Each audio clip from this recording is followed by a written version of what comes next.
everyone, welcome back to the Djinns Treasure. I am finagling the tripod for the phone so I can do my live.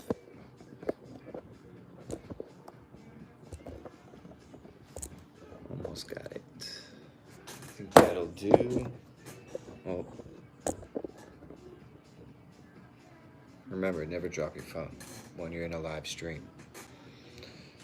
So we got our copper tree.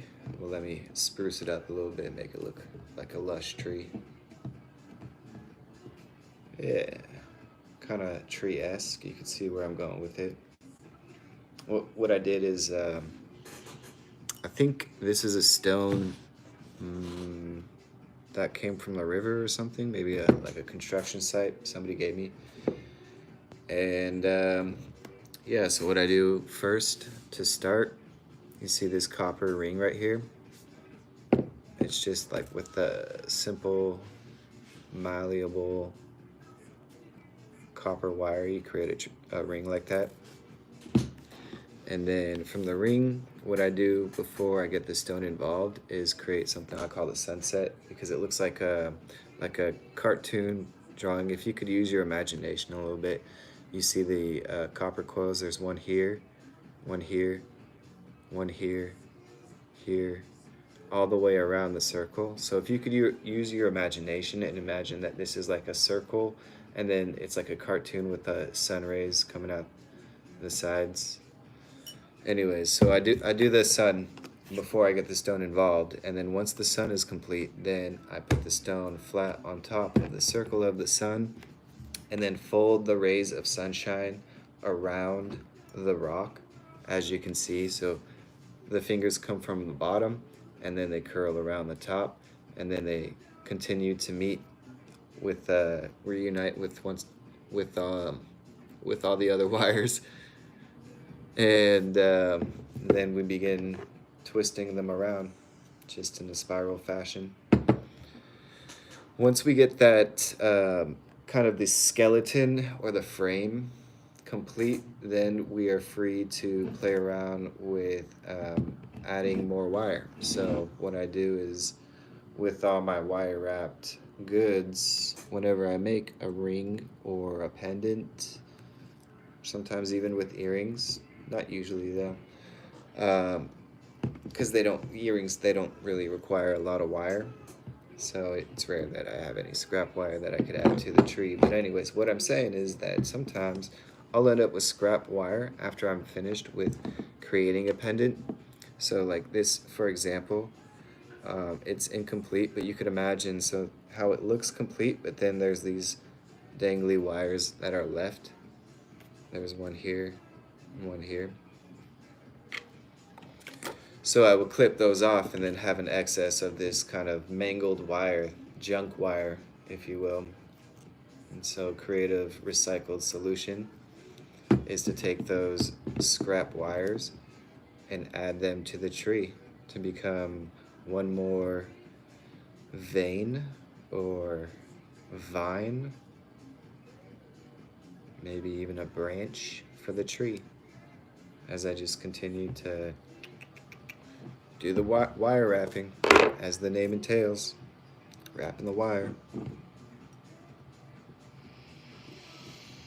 Yeah, so I was wrapping this tree just a moment ago, and then I decided, yeah, why not just do a live? I've been meaning to do a live, and I've been meaning to post more videos too. Oh wow, I got some people. Some people are watching. Hi Sky, hi Mike, hi Robert. Hello everyone. That's pretty cool. I never look on my lives to see if there's anybody watching. I just always imagine that maybe post live people will get some views, or I'll get some views from the people. So this is a needle nose pliers, and it's I think they might even call this like the electrician pliers or something, because of the flat, or maybe I call it the flats, as opposed to the rounded finger pliers. So you can see how there's on the interior for the flats, how it is flat, And then these pliers, they're just rounded. So when I'm working with the wire, sometimes for a nice finish, I prefer the flats to really get the nice hard angles. And then of course there's the other type of pliers, the clips. So yeah, I was just thinking, oh, if I do a live, then I will want to have something to say to fill the time. But honestly, no, I don't even need to do that because I'm just working on the tree, being here, being present. And that's enough. It's enough for me anyway.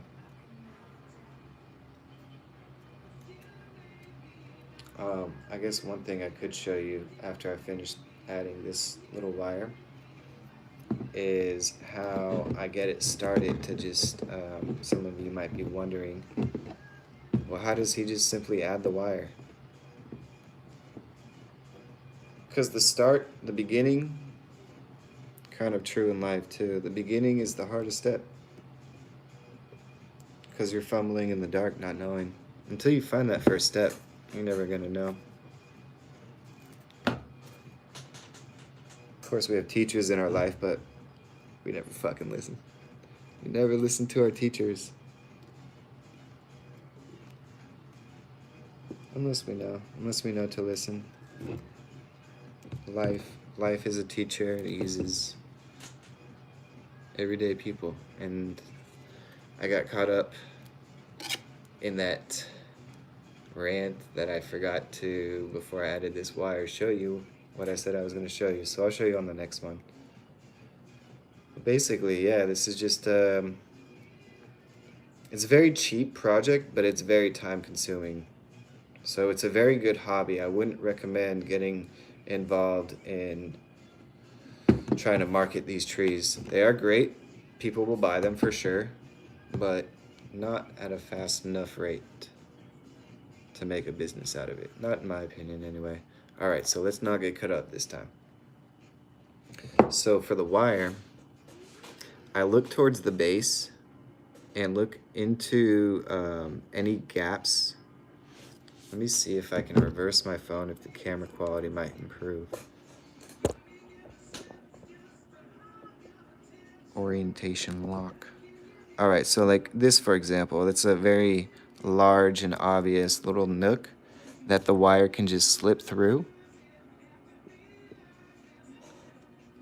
Hard to do it one-handed. All right. There we go. So we slip it through and then just bend it back. But make sure when you bend it back that you bend it up too, because what you're gonna do, I gotta put this down, so let me re-angle the tripod. Okay, so here we are. You see how I bent it up? There it is right there. And what I'm gonna do, when I wrap this around, I'm gonna make sure that I cover over on top of this so that gets tucked in, kind of tied in as I continue to wrap this around, and it's, there you go, it's locked in. Now you can just keep on twining. And then if you're worried about, oh, well, that looks ugly, I don't want that one to go up, then you just get rid of it. And that's where you get the pliers involved. And you can just tuck the tip in. And as you continue to add more and more wire, that's gonna get covered up anyway, so I wouldn't even worry about that. As you get more comfortable with the skill of like threading and then locking, you can figure out how to continue in a more strategic way. I mean, I bent that thread up. The only reason I did that was to make it more obvious to the camera lens.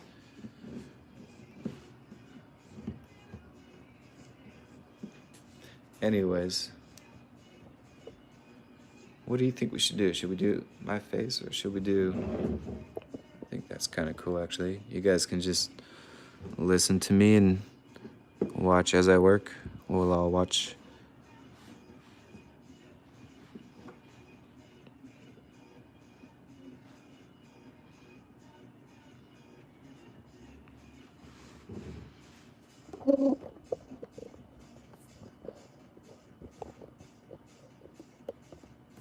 Hi, Bentley.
I guess another thing too you could do for the thread and lock is that once you thread it through, you could also just smash down with your finger where it's threaded through, and then continue to twirl. And as you continue to twirl, you can release your thumb, and all the leverage from the amount of times that you coiled around the trunk of the tree, it should be enough of an anchor that the bottom of the thread or the wire is not gonna come undone.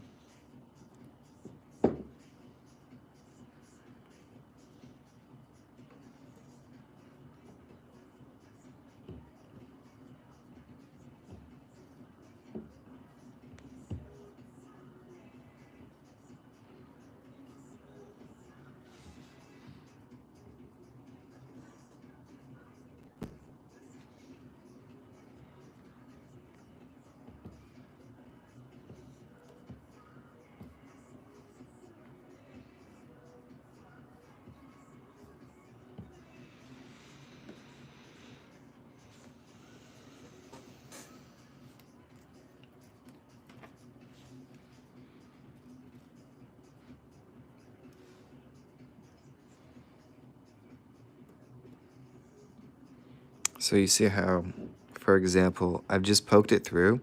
I don't even know, it's not even gonna come out anywhere. It's just burrowed into the into some little nook inside the trunk. So what I'll do is just pinch the wire down there, and then coil the wire around up top. Once I get it fully around, I can release my finger from where it's threaded through, and I can create tension here, and it's not going to come undone.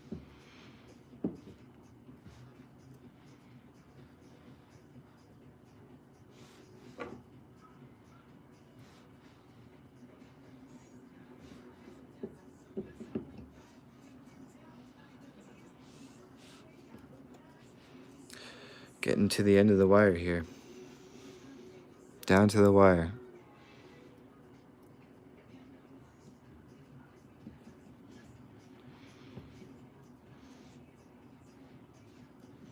So now that it's fully wrapped around, you can see I can pull as tight as I want, and it's not going to pop out.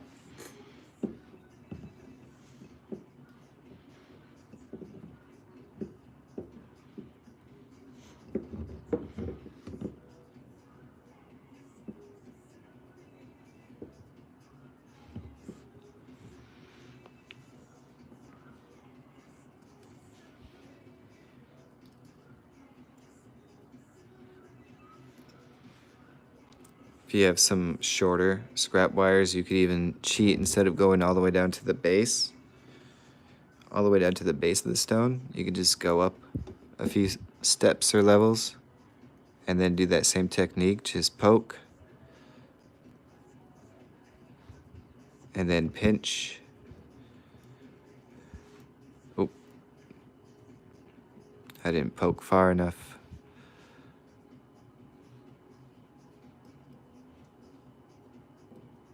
There we go. Nope.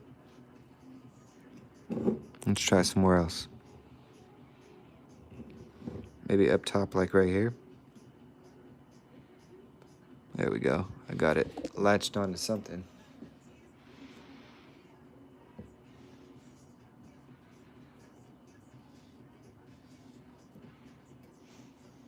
There we go.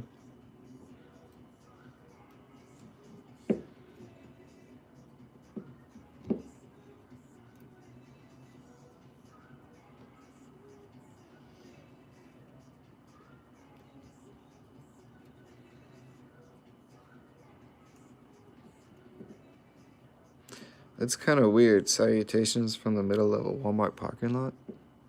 That's kind of unsettling.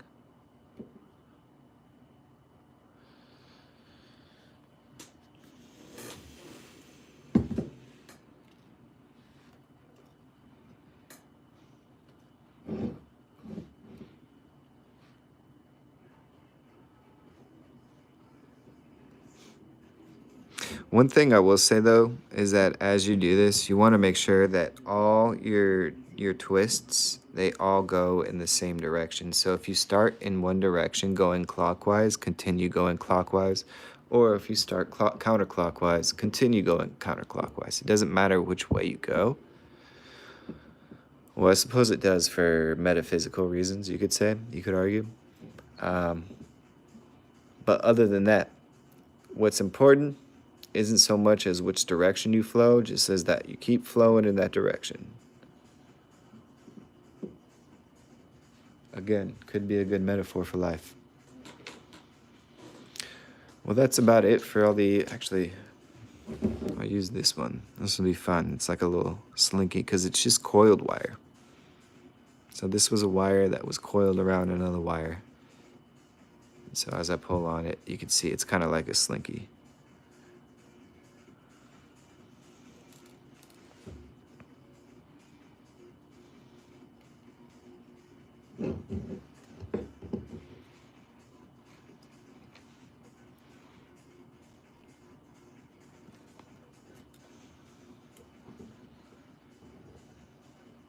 So that first technique that I was demonstrating, this is a good example of that. You can see how the wire came out underneath this copper wire and then it bent back over the top, and that way it locks and anchors the rest of this golden slinky wire, allowing me to just continue to wrap.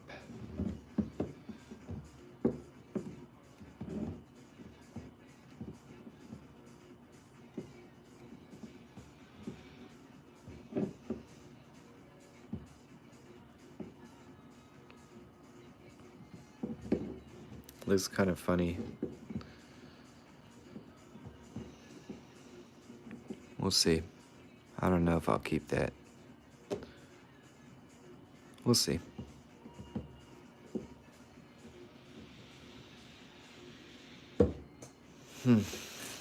Well, that's all I got for tonight. Thank you for everyone who watched. I'll be doing more videos soon. I just have been a little busy creating wire wraps nonstop for the holidays, for the markets. Yeah.